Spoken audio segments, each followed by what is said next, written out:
بسم اللہ الرحمن الرحیم۔ مربی حضرات اساتذہ کرام، رفقائے انجمن بزم متکلم اسلام اور اہل سنت والجماعت سے تعلق رکھنے والے غیور مسلمانوں، زمانے کے تغیرات اور انقلابات کے مد نظر دین اسلام کو معجزانہ طور پر ہر دور میں ایسے زندہ اشخاص عطا ہوتے رہے ہیں جنہوں نے تحریفات و تعویلات، بدعات و خرافات، مشرکانہ اعمال و رسوم، الحاد لادینیت و دہریت، مادیت و عقل پرستی کے پردے کو چاک کر کے کتاب و سنت کے چشمہ صافیہ کو ہر تحریف و تبدیلی سے محفوظ رکھا۔ ان اکابر امت اور ائمہ اسلام میں رئیس الاذکیاء، امام الاتقیاء، سید المجتہدین حضرت امام اعظم امام ابو حنیفہ نعمان بن ثابت نور اللہ مرقدہ کی ذات مقدسہ نمایاں حیثیت رکھتی ہے۔ دنیائے اسلام اور ارباب علم و فن میں سے کون ایسا ناآشنا ہے جو نعمان بن ثابت کی حقیقت سے باخبر نہ ہو، اور عالم اسلام کا وہ کون سا خطہ ہے جو ابو حنیفہ کی تفقہانہ شان سے فیضیاب نہ ہوا ہو۔ آج میں اس مختصر سے وقت میں آپ کی شان تفقہانہ کے بحر ذخار میں غوطہ زنی کر کے آپ کے علم و عمل کی آفاقیت، ذہن و فکر کی گہرائی و گہرائی اور بے مثال حکمت و دانائی کے ایسے ناقابل تردید واقعات پیش کروں گا جن سے ناقدین کی زبانوں پر مہر سکوت لگ جائے گی۔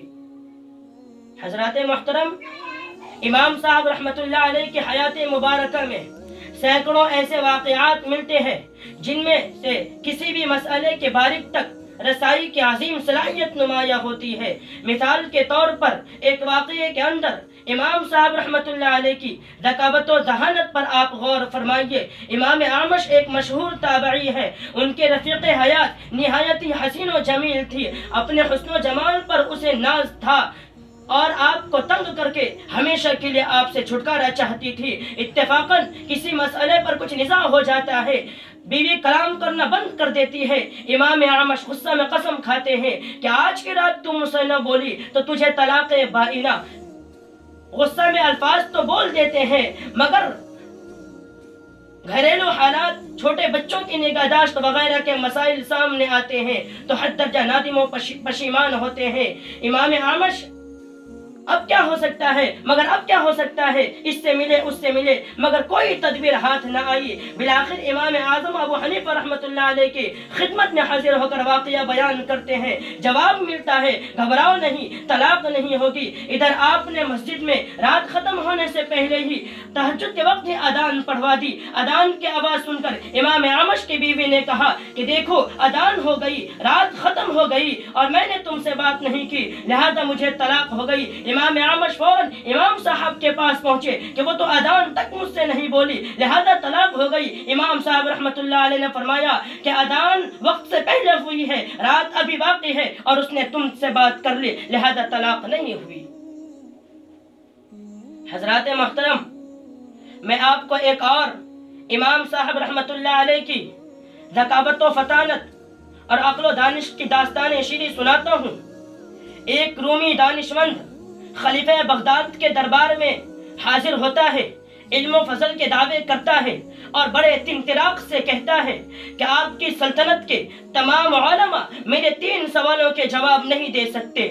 مجلس علماء منعقد ہوتی ہے، فقہاء کرام تشریف لاتے ہیں، امام الاتقیاء امام اعظم ابو حنیفہ بھی حاضر مجلس ہوتے ہیں۔ رومی دانشمند ممبر پر کھڑا ہو کر سوالات پیش کرتا ہے کہ بتاؤ خدا تعالیٰ سے پہلے کون تھا، بتاؤ خدا تعالیٰ کدھر ہے، اور یہ بھی بتاؤ کہ خدا تعالیٰ اس وقت کیا کر رہا ہے۔ مجمع پر سکوت طاری ہے۔ امام صاحب رحمۃ اللہ علیہ آگے بڑھ کر ممبر پر تشریف رکھتے ہیں، جواب دیتے ہوئے فرماتے ہیں کہ 10 کی طرف سے نیچے کی گنتی شمار کرو۔ وہ کرتا ہے اور 1 پر آ کر رک جاتا ہے۔ امام صاحب رحمۃ اللہ علیہ فرماتے ہیں 1 سے پہلے گنو۔ وہ کہتا ہے اس سے پہلے کچھ نہیں ہے۔ امام صاحب رحمۃ اللہ علیہ فرماتے ہیں اسی طرح خدا سے پہلے بھی کچھ نہیں۔ دوسرے سوال کے جواب میں شمع روشن کر کے فرماتے ہیں کہ بتاؤ اس کا رخ کدھر ہے؟ وہ رومی دانشمند کہتا ہے ہر طرف ہے۔